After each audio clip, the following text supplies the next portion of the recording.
basically that is what I'm going to start off with. Did I do regulator in your class? I don't think so. Did we do the slide? No, ma'am. Yes.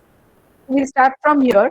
Now, as far as a regulator is concerned, you can see, I'll read out first, control systems which are designed for the specific purpose of maintaining a correspondence between an output and an input under varying conditions of load, changes of system parameters and other disturbances, while the input either remains at a constant value or at most changes relatively infrequently, are known as regulators. Now, what it states over there is that a regulator is some system. Now, you see two diagrams over here on this page, which are, diagrams of the voltage regulator system that we are going to do later on. Right now, of course, we wouldn't be aware of, I also will not be describing what exactly is inside the regulator as such, because we are still in the introduction part. But now, I'll point to the right hand side block diagram now to explain certain things. Now, what we are saying is that a regulator is a system, a control system. So whatever is inside will be included in that. Now, what is the objective of a regulator? The objective of a regulator would be to keep the output, that is this one, this signal, at a constant or near constant value, irrespective of changes in, number one, say if there are slow variations in the input. Usually in a regulator system, what will be done is that the input will be kept at a value and we expect the output to remain at a specified value, and it should remain over there. The output should be remaining over there. Now, why are we emphasizing on the fact that the output should be remaining over there? Because if the output is remaining at that particular value, now if now in the system there are some changes, meaning that, say for example, there are disturbances which are affecting the system, what will happen to the output? The output is likely to change, but the regulated system will have the property of bringing back the output to its original or pre-specified value, even if the value changes from what it is supposed to be. So such changes may be caused by several factors. One is internal variations of the parameters of the system itself that may influence the output of the system. Number two is that some external disturbances may be affecting the overall system, as a result of which the output has changed. But the regulator will again have the property of bringing the response or the output back to its specified value. Number three is that the input by itself may be slowly changing due to some reason, right?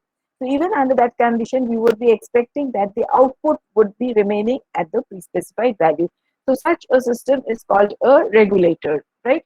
So a regulator would be designed for the specific purpose of maintaining the output at a specified value, provided the input remains constant or is very slowly varying or doesn't vary frequently. That is the definition. Now, of course, as far as the definition over here is concerned, it is taken from a book, but what I've said is more near to the truth rather than what is written over here, because here you find that maintaining a correspondence between the output and an input is what is stated. But here, the basic assumption in this particular definition is that the output, the input is remaining constant. So input remains constant, output is supposed to follow the input. That is what is mentioned over here. Now, as far as a regulator is concerned, it is expected to keep the output constant irrespective of any other changes which are taking place. So basically, it is an example of a control system. Now, we will be doing more of voltage regulators as we, rather we will be focusing on this particular system. You see a diagram drawn over here right now, just look at it, but need not understand. Now, we will be doing the detailed modeling of a regulator and also see whether it is able to maintain the output at a specified value. But right now we are treating it as another example of a control system, and for that matter, a closed loop control system, right? So closed loop control system, which will take into account whether the output has changed or deviated from its specified value, the value that it is supposed to be at, and appropriately take some action such that if there is a deviation from the pre-specified value, the value is brought back to where it should have been, right? So it is a closed loop control system which does that. If external disturbances are negligible, the regulator may be operated in open loop. So now what is stated in the second bullet over there is that basically if now we are giving a constant input and we want the output to be remaining at that same value, that is the output is also constant. Now, I mean, if there are no changes, external disturbances or in fact parametric changes as well, which are affecting the system, if there are no disturbances, so as to say, basically the output will remain at the input value, isn't it? Why should it change after all? Because the output is going to vary either due to some influences, I mean, meaning in the form of external signals, maybe disturbances, or it may be due to some internal changes which are I mean, taking place within the plant. But if none of Hello, such, ma'am. yes, yes, And ma'am, someone is trying to join, ma'am. yes, okay, this time I'll let him in, but I mean, if someone keeps on trying to join, it will be difficult to stop the class each time. I'll just okay. Let me exit from the full screen mode. Not one, but about 4 or 5 people. Okay, that is the problem if I go in the full screen mode. Right? Can you see the slide again? Again, somebody has come. This way, it is not going to. I will not be allowing. I mean, even if I allow, it's going to create a problem for you because I will keep on disturbing. Or maybe I should. I'll just stop presenting temporarily and go to the single window mode so that I can see what is happening in the background. In that case, you will not be, I mean, it's not going to be that clearly visible, but I have no other option left.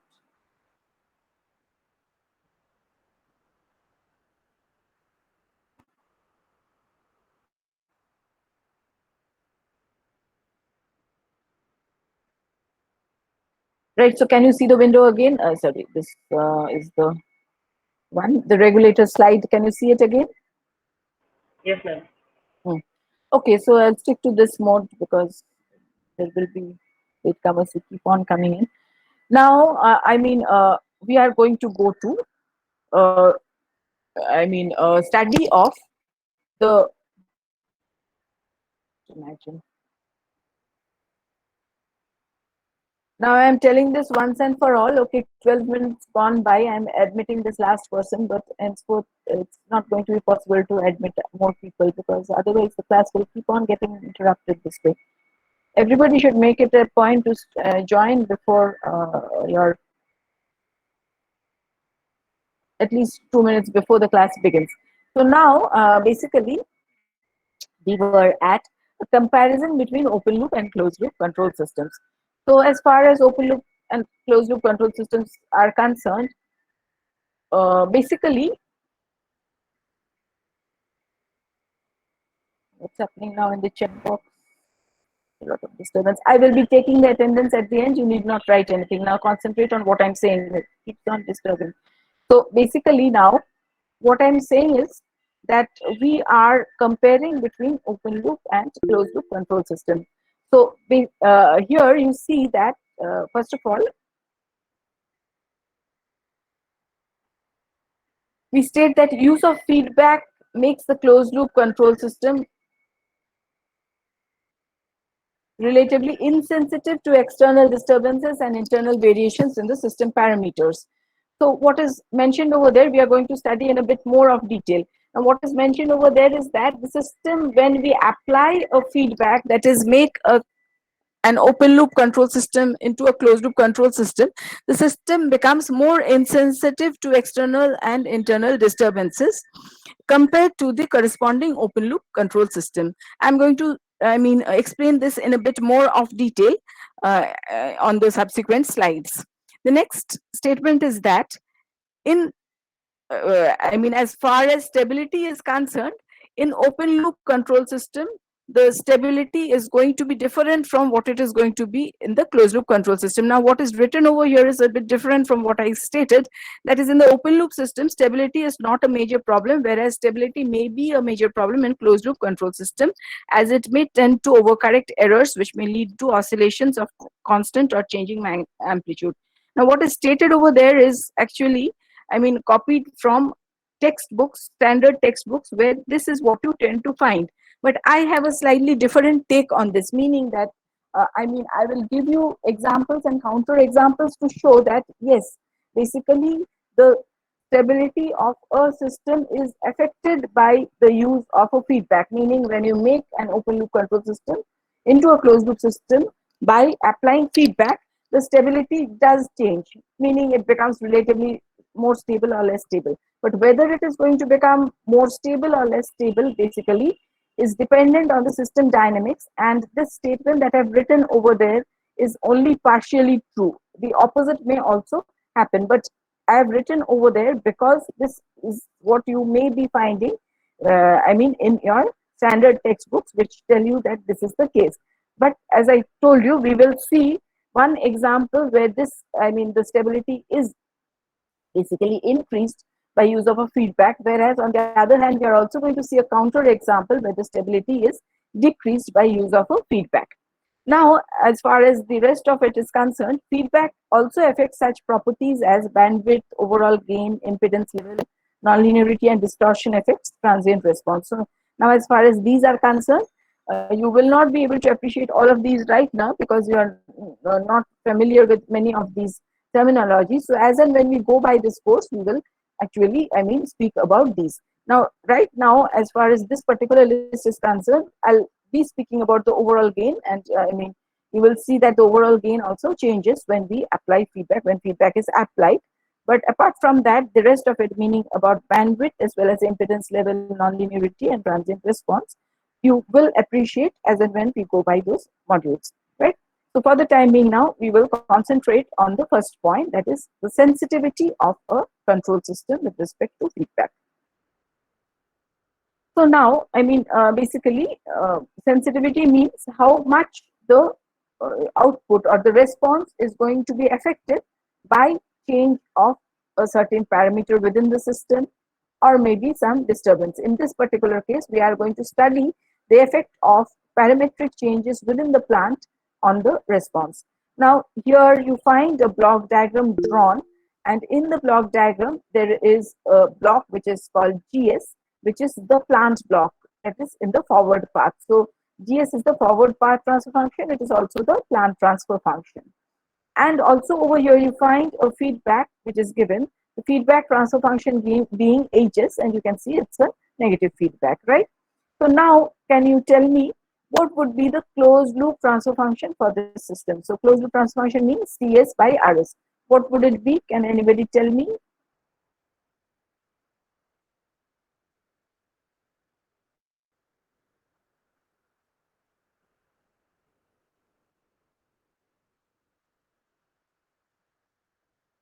You can work it out and then tell me. You have to tell me this because since you have already done signals and systems, you would be knowing how to do this, right?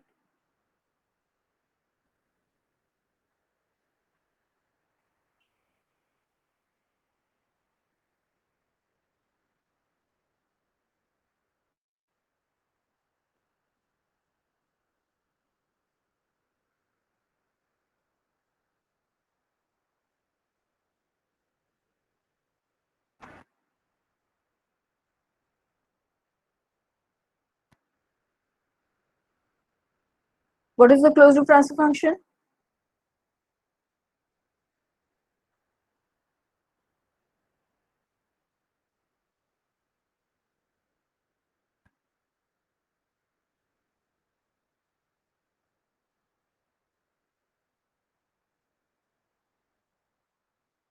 Ma'am, GS by 1 plus HS. No. GSHS. Yes. Right. So GS by 1 plus GSHS, that is the closed loop transfer function, right? So let us see that. Yes. So we are denoting the closed loop transfer function by MS, say. So MS is equal to GS by 1 plus GSHS. Just for the ease of writing, I have written it in this text form, but you can see that slash over there, meaning that it is GS by 1 plus GSHS, right? Now, let us consider the situation when the product GSHS is much larger compared to 1. So now what would happen in the overall closed loop, transfer function? What would happen to the overall closed loop transfer function if GSHS product is large compared to very large rather compared to 1? What would this MS be equal to then?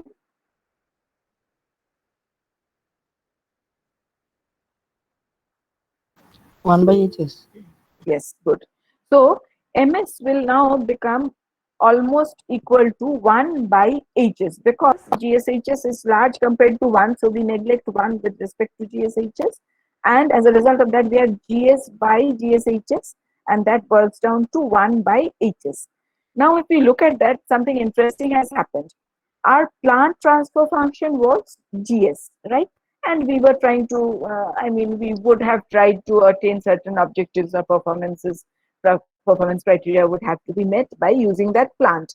Now by application of a feedback, we find that if that feedback is such that gsh's product is very large compared to 1, then the overall closed loop transfer function almost becomes equal to 1 by hs. Now within this, now we see that the dynamics of the plant block is missing altogether, right? So this has an advantage, but many disadvantages, as we will state. Now, as far as the advantage is concerned, now from the point of view of sensitivity, sensitivity means what? If something within this GS, meaning that some parameter within your GS changes, then how much is the output going to be affected? So how sensitive is the output to parametric changes within the plant meaning the GS block, right? So now if I have put in an HS which is large, so that it has made this product large, now overall transfer function for the closed loop system has become almost equal to 1 by HS only. And here you can see that the dynamics is no longer dependent on the plant dynamics at all. So the system, by application of a feedback in the form of HS, it has become insensitive to parametric variations within the plant. I'll repeat that.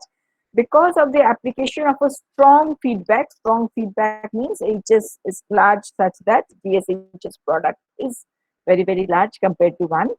So by application of that strong feedback, we managed to make the output insensitive to parametric variations within the plant itself, right?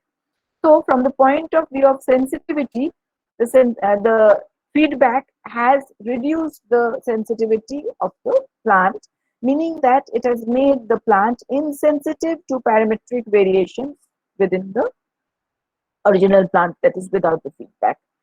So the closed loop plant or closed loop system is comparatively insensitive compared to the corresponding open loop system. So this is the statement that we had stated. Now, when I said this, regarding this 1 by hs transfer function being having advantages and disadvantages, I also said that there are certain disadvantages as well. What could be the disadvantages? Now, our plant is GS, right? And it was designed for a particular purpose. Now, you have applied a very strong feedback and you have managed to make this overall system insensitive to parametric variations in the plant. But now, it has become totally dependent on the dynamics of the feedback only. So, if the plant was designed for a specific purpose, and this was the plant, GS was the transfer function of the plant. Now the plant, the response does not depend in any way on the plant, what is inside the plant.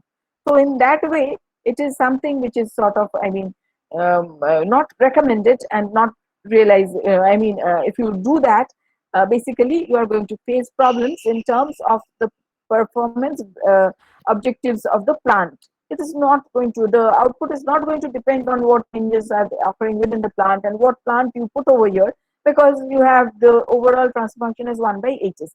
So as far as design is concerned, though this strong feedback would manage to make the system insensitive to parametric variations within the plant, it is not recommended that you make hs very, very large, simply because otherwise what will happen is that the response no longer depends on your plant at all, right?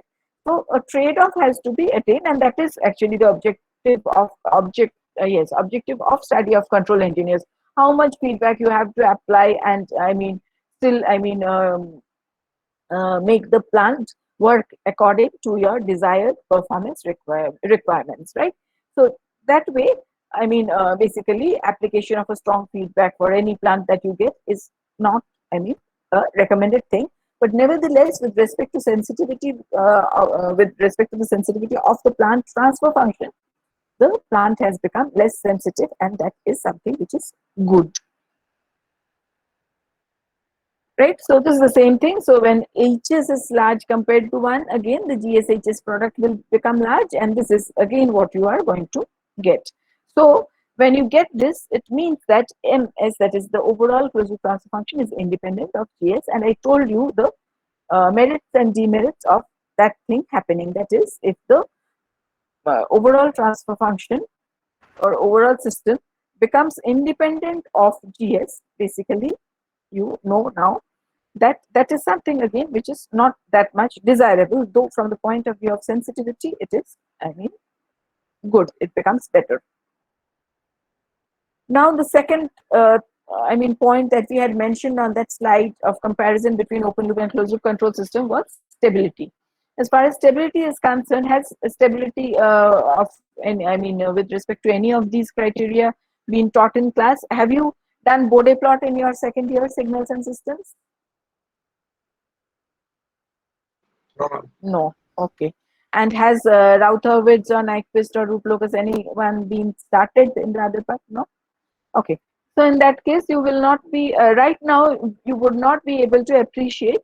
How the stability is changing if you are using some stability. Analysis criterion like the ones which are stated over here. Of course, by the end of this semester, in the other part, that is part 2 of linear control system, I believe you will learn about the Rauterwitz criterion, the Nyquist plot, and the root locus. Bode plot was supposed to be taught in the second year, so unless I manage to save some time and give you sort of an overview of Bode plots, you will have to do it yourself. So anyway, whatever it is, now even in spite of the fact that you are not yet aware of these methods, we will still, from the time response, we will still see that the system becomes relatively less stable or more stable depending on the dynamics of the system. So the first of such studies that we are going to do, actually we are going to do 2 such examples. Now here we've taken the plant transfer function as you can see 10 by s plus 1 whole cube. So that is the third order plant transfer function for u. Now if you apply a step of unit amplitude, this is the time axis, I should have written t over there. This is the amplitude axis, the input is being applied with this signal. So it is a unit step input of unit amplitude which is being applied over here to the system. Now the output that you observe now can be plotted by using several methods. One of the methods is, of course, you are familiar with that already in your signals and system. You would have studied that.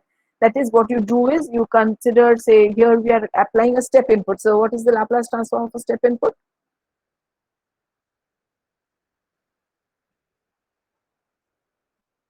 Good. So it is 1 by s.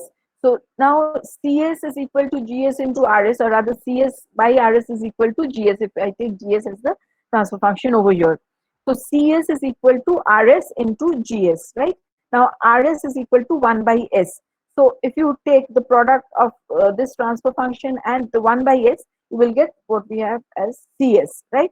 From there, now if you break up into partial fractions and then take the Laplace inverse, you are familiar with that method, I'm sure. So if you take the Laplace inverse, you will get the time domain expression for this response, that is Ct, right? So once you get Ct, now corresponding to different values of time, you can put time in that expression, and then you can take a graph paper and plot it point by point to get the graph, right? So here, of course, what we have done is that I've used MATLAB to do the plot. But nevertheless, since over here I'm trying to show you the responses, we are not concentrating on how to plot. How to plot you already know theoretically. Of course, it would require a bit of effort and time, that is understood. But apart from that, now if you were to follow that method, you're going to get the same plot that I have got using MATLAB. Now, as far as this particular open loop system is concerned, by application of a step input, you find that the response initially takes a bit of time to start, and then it starts rising. Then it goes to a value and stays over there. So the steady state value is reached, right?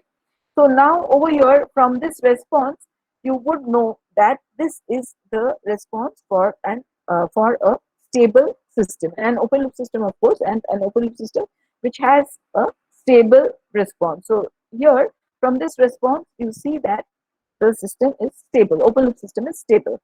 On the other hand, now, if you apply a unity negative feedback to the same system and then apply the same input, that is the step input over here on this axis, you put T and there you put RT.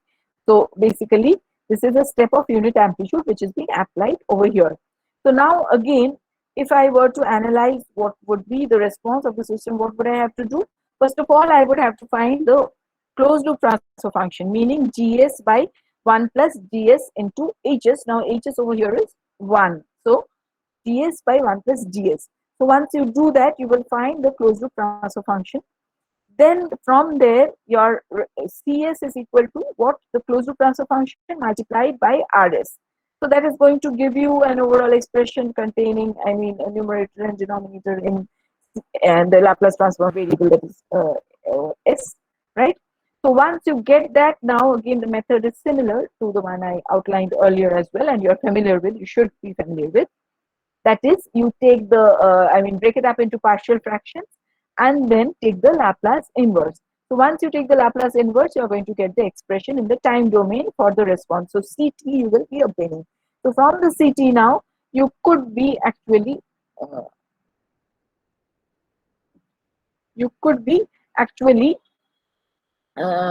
taking a piece of graph paper and then point by point you could plot. Now what I have done over here is, of course, used MATLAB to do the plot. Plot is going to be the same whatever method you followed, right? So ultimately you're going to get a plot which is going to look like this. Now what is visible from this response? Now as far as the systems are concerned, this was an open loop system where you applied a step input and you got this response.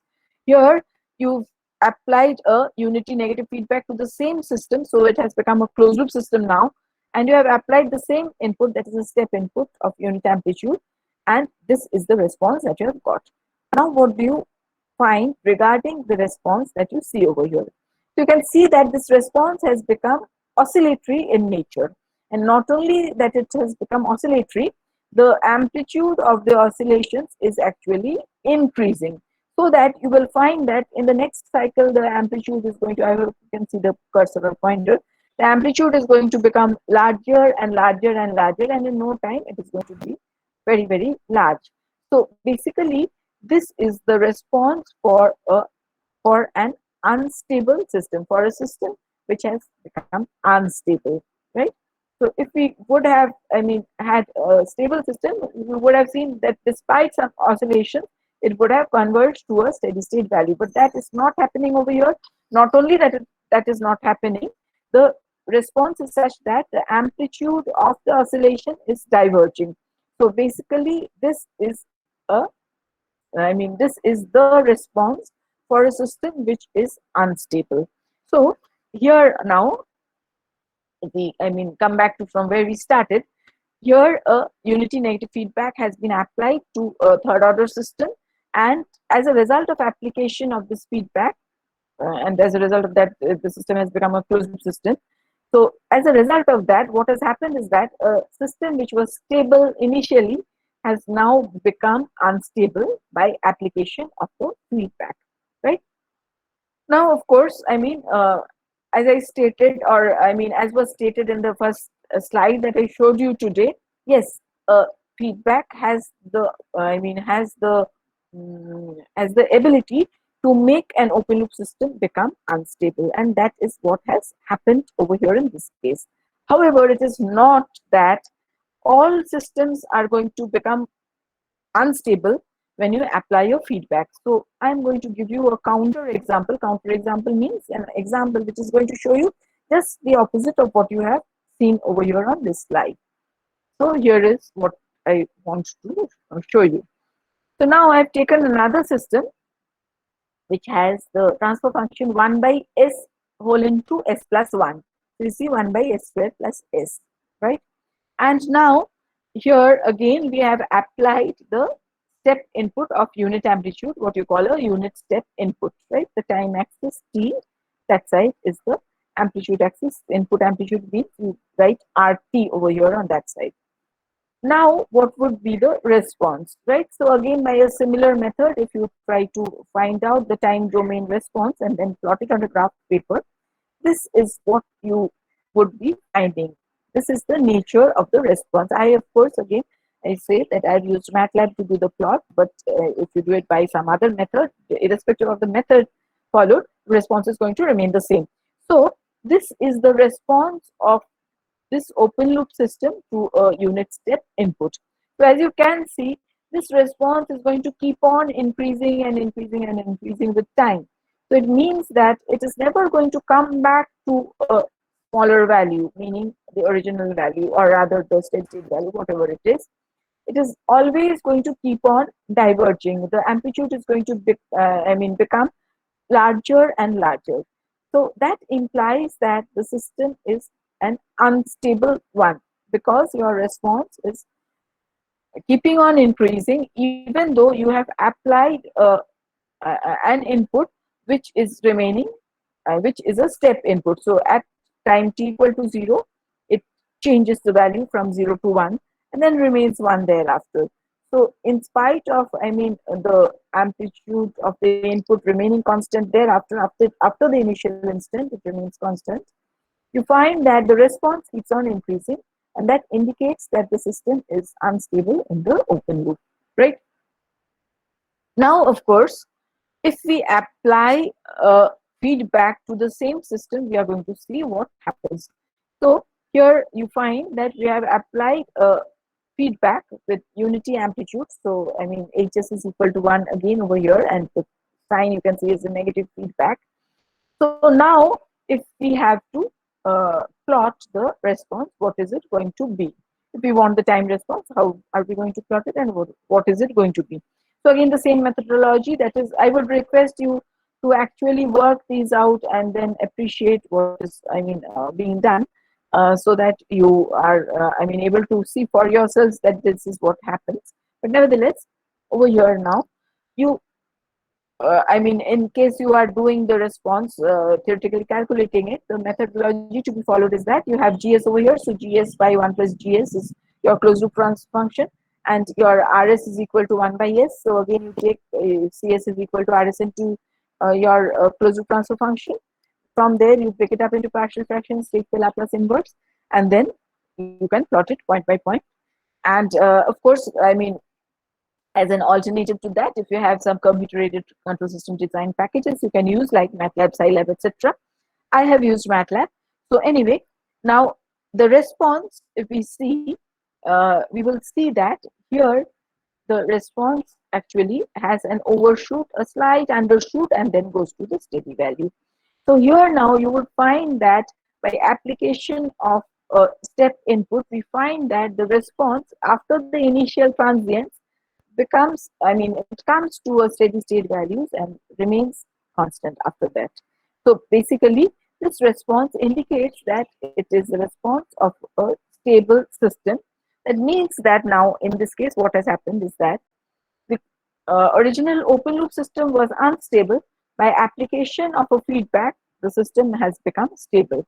So as I told you on the first slide, basically, the application of feedback has the potential of actually, making a stable system unstable, making an unstable system stable, or at least affecting the relative stability of a system, becoming more stable or less stable, not fully unstable, but it has become less stable. So those are also possibilities.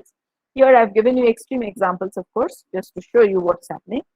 So now by application of feedback, the relative stability of a system will be affected.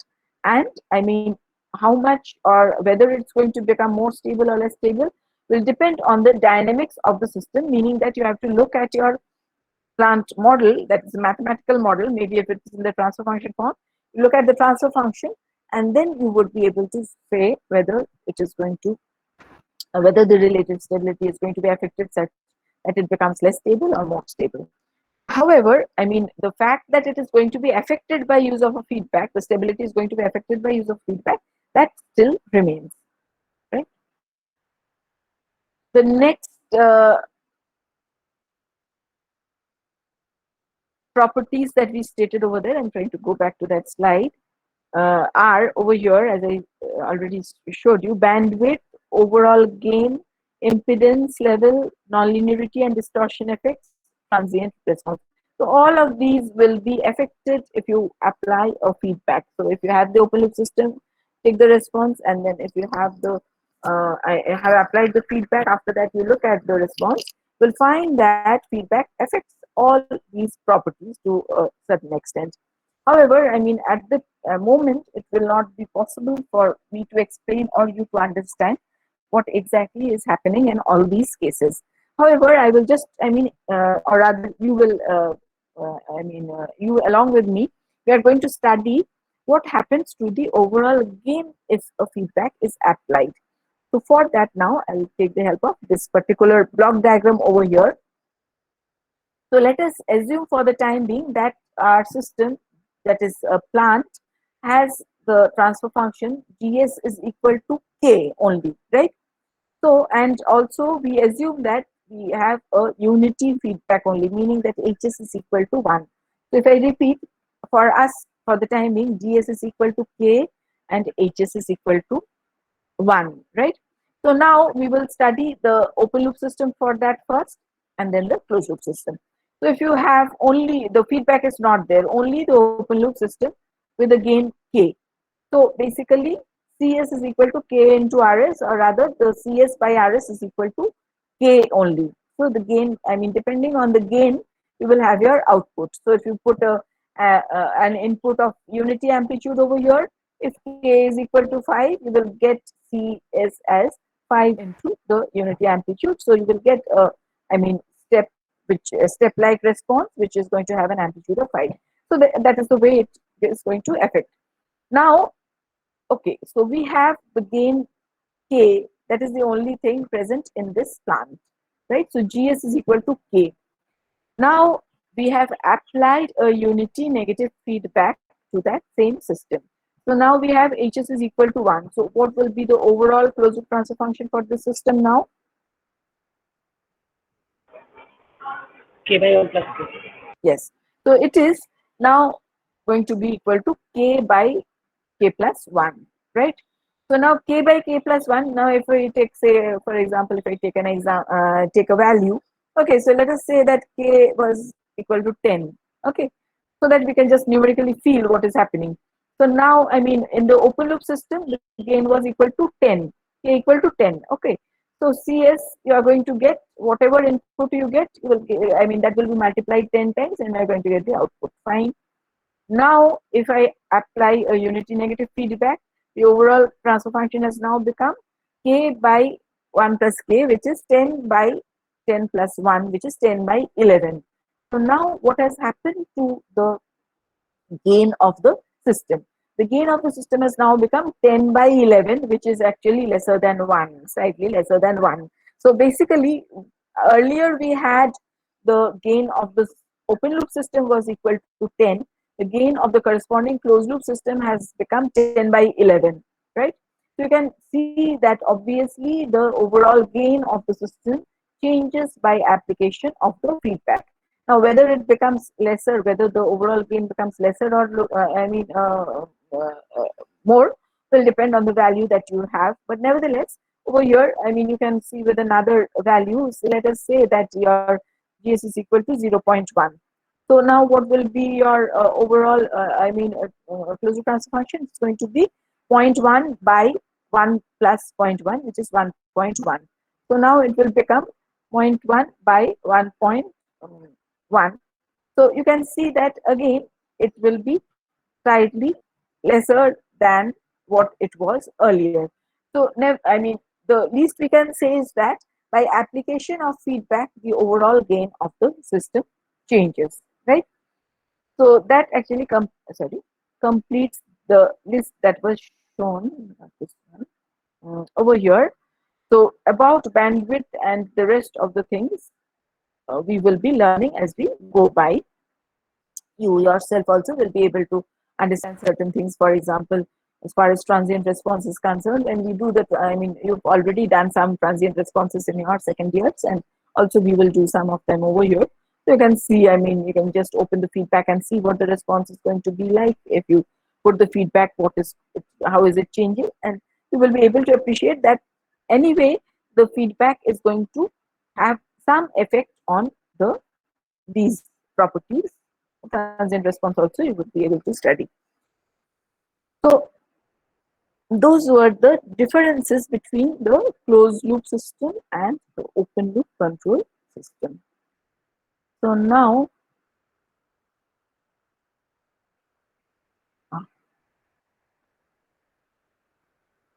sorry, yes. So now we are directly going to go into, if time permits, we are going to go to some of the, expressions which are derived over here with respect to what we call the error signal in the system. But right now, to start with, let us state it this way. That is, here on this slide, you find that a closed loop control system has been drawn, and in that closed loop control system you can identify this block, that is GS, which is the plant transfer function. You can also call it the forward path transfer function because it comes in the forward path, and you have a unity negative feedback over here, right? So now, this is of course an error detector. I've already told you about the error detector earlier, I believe. So now the output of the error detector is denoted as ES, and in this system you can see that ES will be equal to what? You can see a plus sign over there, so it's going to be RS and then minus CS because of the minus sign. So ES over here for this particular system will be equal to the input minus the output. So that actually is defined as the error signal in any system. The difference between the input and output is known as the error, and here we find that the output of this comparator or error detector, whatever you call it, the output of that is basically the error in the system. Error between what and what? Error between the input applied to the system and the output that you get from your system, right? So now, right now, for the same system, the open loop transfer function is, you can see, GS only, meaning that because if we take the open loop transfer function, we are going to open the feedback path. So open loop transfer function is equal to the plant transfer function only, that is GS.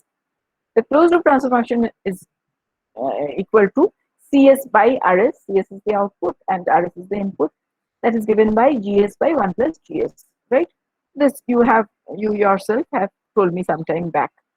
Now we would also see something else which is known as the error transfer function and is given by ES, that is the error signal, divided by RS, which is the input signal. So the error transfer function is equal to ES by RS. Now, can anybody, can you try, of course it's written over there, but can you try to verify this? That is from the block diagram that is given, what you would have to do is you would have to write the expressions as ES is equal to RS minus CS, and then CS is equal to what? Is equal to GS into ES. So now from there you get rid of CS because it is an intermediate signal and not required in the final expression. Try to bring an expression in terms of ES and RS. And just do that and tell me whether you get this, that is ES by RS is equal to 1 by 1 plus GS. Can you just verify that for me? Take out your exercise books and do it.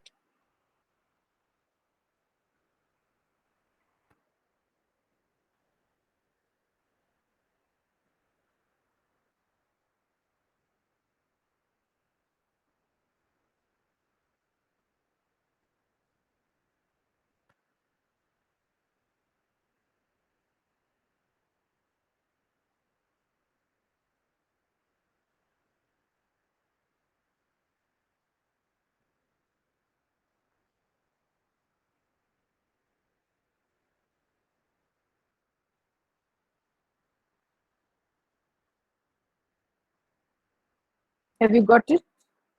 ES by RS. Yes, ma'am. Okay.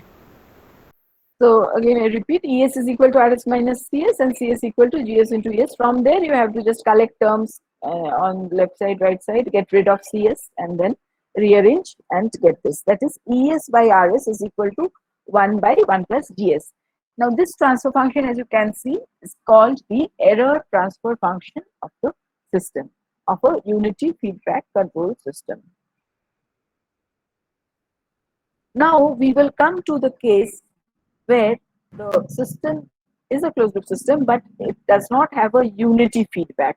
Rather, it has the dynamics over here, non-unity transfer function that is in general denoted as HS.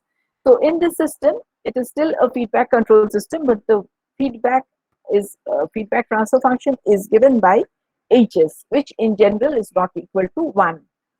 Now, in this case, what has happened? We found earlier in the earlier case that this signal was called the error signal because it gave us RS, that is the input, minus CS, which is the output. But what has happened over here? You find that this signal, whatever you denote it as, I have taken another notation over here, E suffix AS. Now, this signal is equal to RS minus HS into CS. So, it is no longer RS minus CS, which would have given you the difference between the input and output, but it is equal to RS minus HS into CS. So, that is why we can no longer call this signal the error signal, rather it is called by different names. The most common of such names is actuating signal or actuating error signal, right? So this signal over here is called the actuating error signal. Why actuating, I'll tell you in a moment, but it is different from the error signal that we had on the previous slide. So if somebody asks you to find out the error for this or error transfer function for this system, you would not be able to directly find the error transfer function. You have to do certain things. Some steps have to be adopted before you can give them the error transfer function. But what you can get directly from this is that EAS by RS, which is the actuating error transfer function. So you can see that the actuating error transfer function, if you now calculate by a similar method, similar to the one that you already adopted for the unity feedback system, you are going to see that EAS is equal to EAS by RS equal to 1 by 1 plus GS HS. So basically, that is called the actuating error transfer function, but is not the error transfer function, right? So if now somebody asks you for the error signal or the error transfer function for such a system, what would you do? Would you give them this value, that is the actuating error transfer function and the actuating error? No, that is going to be wrong. What has to be done then to find out the error transfer function for such a system? Because in non-unity feedback systems as well, you may require to find the error, hence the error transfer function requires to be found out. So now I will sort of outline some steps which have to be adopted so that you can still find the error transfer function for a non-unity feedback system. So what you would have to do is like this, that is, you already have the non-unity feedback control system over here. So if you were to find find the error transfer function for this, the first step to be adopted is that you have to convert this to the equivalent unity feedback system.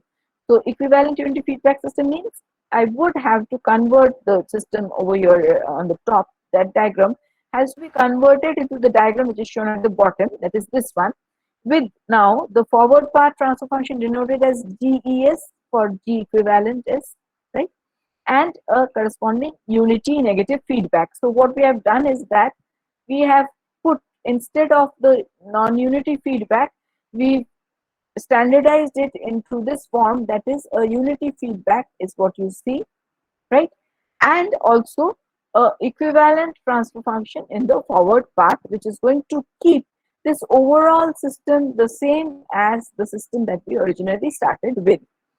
So now I will ask you to do this, that is, can you work out and tell me what should be the value of GS? Value means not numerical value, the dynamics, meaning a transfer function, that would give you G equivalent S, right? So I'll just repeat what I said.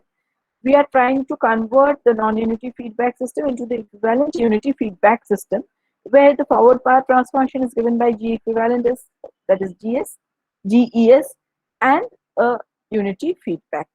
So now, of course, your GES will be something different from what we had over here, because here with this and that together you had the overall system being constructed. But here we have only GES. Now, can you work out and tell me what should be the equivalent GE, the equivalent transfer function GES, such that this system overall remains the same as the corresponding non-unity feedback system, that is this one.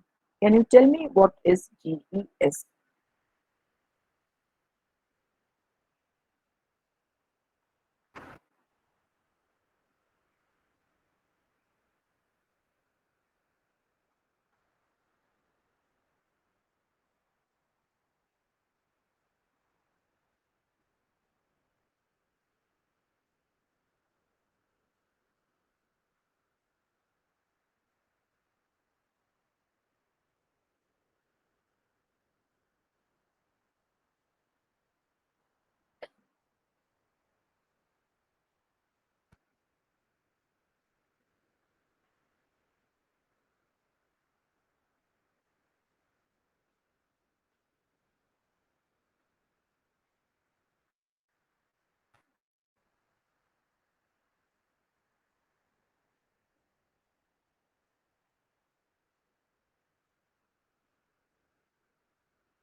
Let me know if you have found out, if anybody has found out what GES is going to be, so that these two systems are equivalent overall.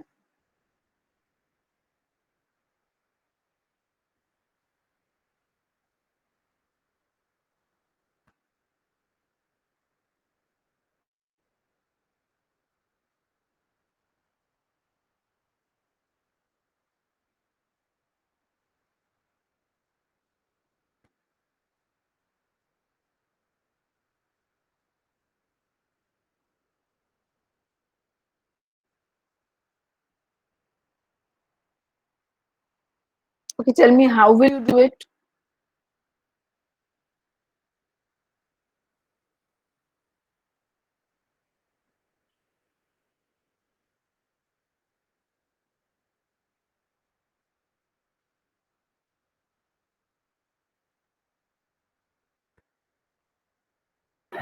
Ma'am, GS by 1 plus GS into HS will be equal to GES by 1 plus GES. From there, we can find the value of GES. Yes, very good. Right. So from there you can just, take GES on one side and then do it. Okay. Just proceed and tell me how much you get, what you get as GES.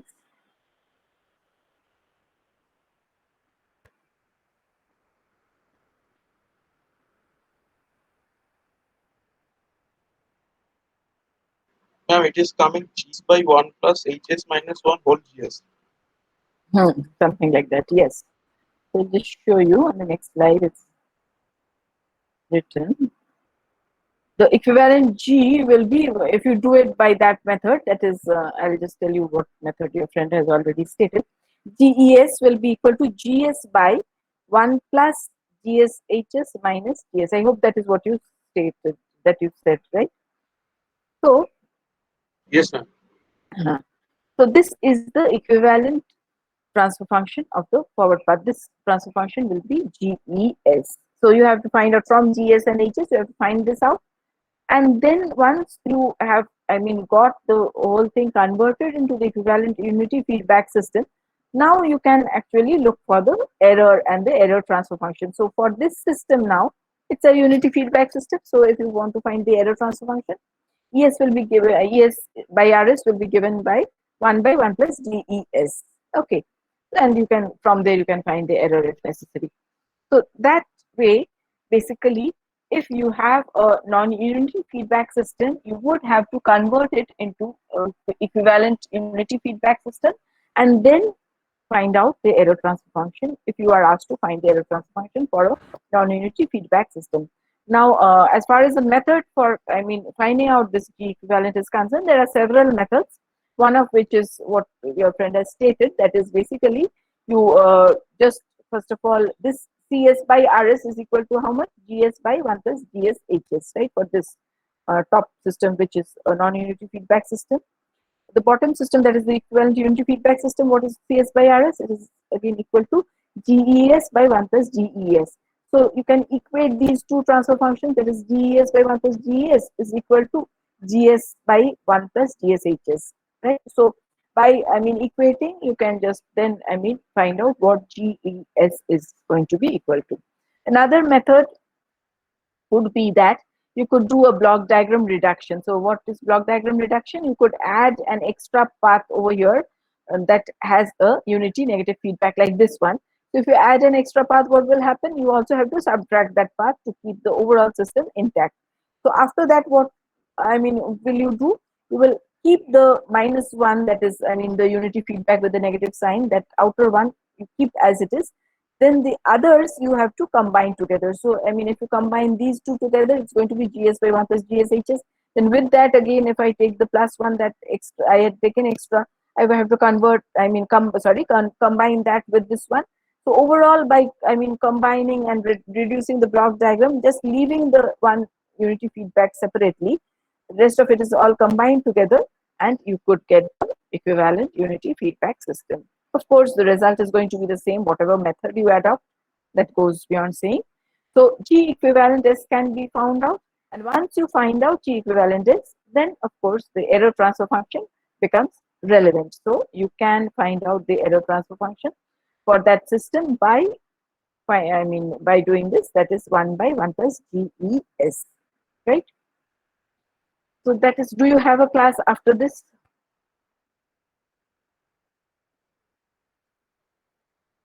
Do you have a class after this? What happened? It seems that you don't have, so people are thinking what to answer. Anyway, I'll stop at this for today. And basically, as you saw, the next slide is on classification of control systems. I will start that on in a new class. So I'll just stop the recording first.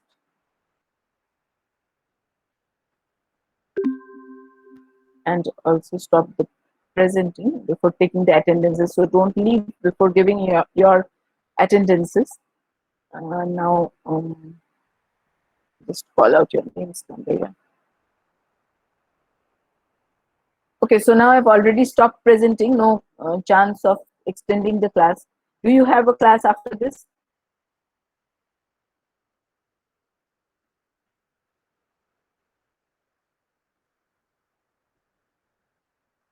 What happened? এর পরের পিরিয়ডটা তোমাদের আছে না নেই?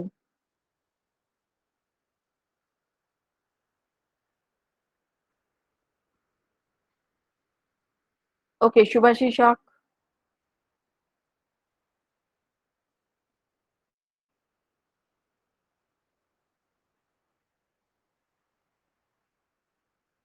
Sudipta Karak.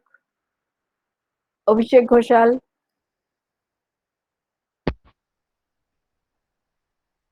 Zinola. Sorry? What's your roll number?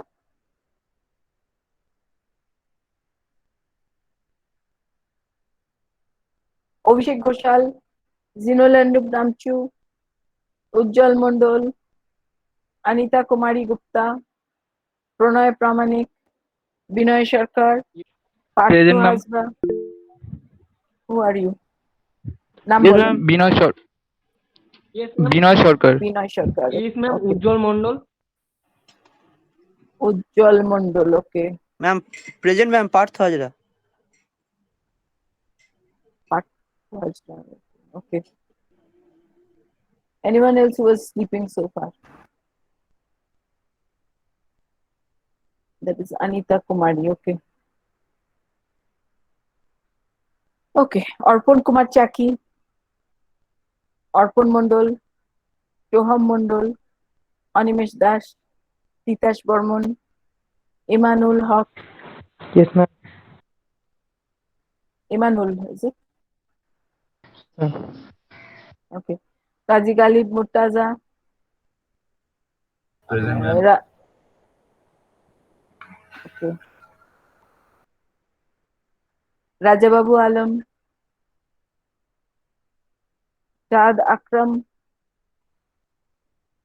Pavan Agrahari, Natwar Gopal, Shubhajit Das, Shovik Patro, সমর্পণ বন্দ্যোপাধ্যায়, দেবার্ঘ দত্ত, সেজুতি কর্মকার, Arkaprabhu Majumdar, Parthasarathi ma'am. Bhattacharya. Yes, ma'am. Who are you? Just tell your names. I cannot recognize. Ma'am, voices. Arkaprabha Majumdar. Parthasarathi Bhattacharya. Majumdar. Okay. Parthasarathi Bhattacharya. Okay, Parthasarathi Bhattacharya. Right. Okay.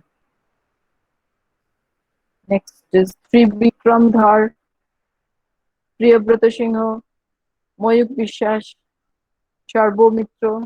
Yes, ma'am. Okay. Mohammed Danish Alam, Neha Agarwal. Present, ma'am. Ma'am, Who are Danish you? Alam present. Danish Alam.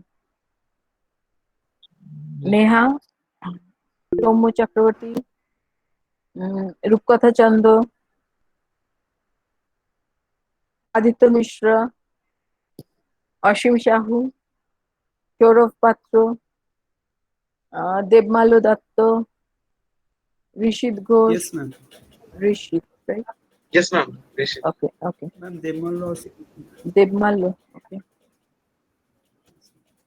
And then is Anatop Mitro, Tomodip Das, Shorjo Dasgupta, Present, ma'am. Rahul Das, Yes, ma'am. Rahul, okay. Rajkamal Chaudhary, Ahona Ghosh, Yes, ma'am. Ahona, okay. Anish Shaha, Monish Haldar, Present, ma'am. Monish Haldar. Monish Haldar, Shubhajit Mondol, Nurjahan Khatun, Present, ma'am. Nurjahan, okay. Piyush Agarwal. Okay, now coming to those who have written in the chat boxes. Let us see. Quite a few people have written.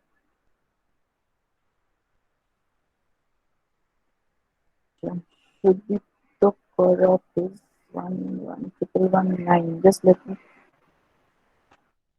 I'm calling out if I'm marking you. Otherwise, again you have to say. Okay, so this is 1119.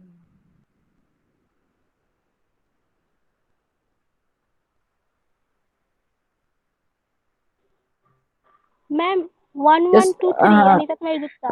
Wait. Just wait. One by one.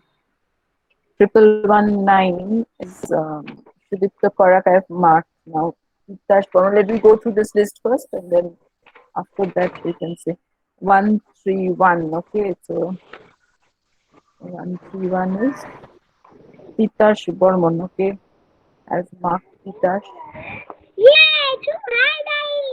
Satyajit Jana, 107. Let me see. Okay, yes, Satyajit Jana 107 is marked. Yes, ma'am. Okay. Shobhoshatri Hengam 1117. Okay, 1117. Shobhoshatri Hengam. Okay, I've marked Shobhoshatri. Anita Gupta. Yes, Anita, you are the one, right? Huh. Okay, I've marked you, Anita. Subhashish Hawk. Thank you, ma'am. Okay, yes. Subhashish Hawk, I've marked now. Shobhit Patro 142. 142. Shobhit Patro, yes. Marked. Yash Bajoria 1116. Let me see. 1116. Yes. Yash Bajoria is marked. Debarko Nundi 088. Yes. Debarko has marked you. That Yes, ma'am. is Debarko. Okay. Present. Okay. Srijan Mandal 101. Srijan, yes. I've marked Srijan. Ujjwal Mandal 122. Ujjwal already I've marked. And then Orunim Poddar. That is 087. Okay, Orunim I've marked you. Yes, Shodjo Dashgupta 168. Let me see. 168. Shodjo, I've already marked you. Okay. 1114. 1 4 is Rijwan. Amit Sheikh. Okay. Rijwan Amit Sheikh of Mark 2. Part 2 also, I think you've already told me, no? Part 2. Miss Lee, yes, Part 2 has been marked. Yes, ma'am. Yes, I marked you already. And Subhashish also, I think you've already told me. Yes, Subhashish, I have marked you. So anybody whose names I have not, called out as marked from the chat box, I may have missed, or you have not written in the chat box, or have not responded. Those of you who fall under that category, you can tell me. Otherwise, I've marked all the others. Is there anybody whose name who was unable to respond that time, as well as has not written in the chat box? You can tell now. Okay, so I assume that nobody else is there. That's all. Thank you. Again, next class, next week, Wednesday. Now, before leaving, just tell me this one thing now. That is, do you have the class after this? Not today, but next week onwards, can we extend by 15, 20 minutes or half an hour so that we can have 1.5 hours each week? Do you have the next class?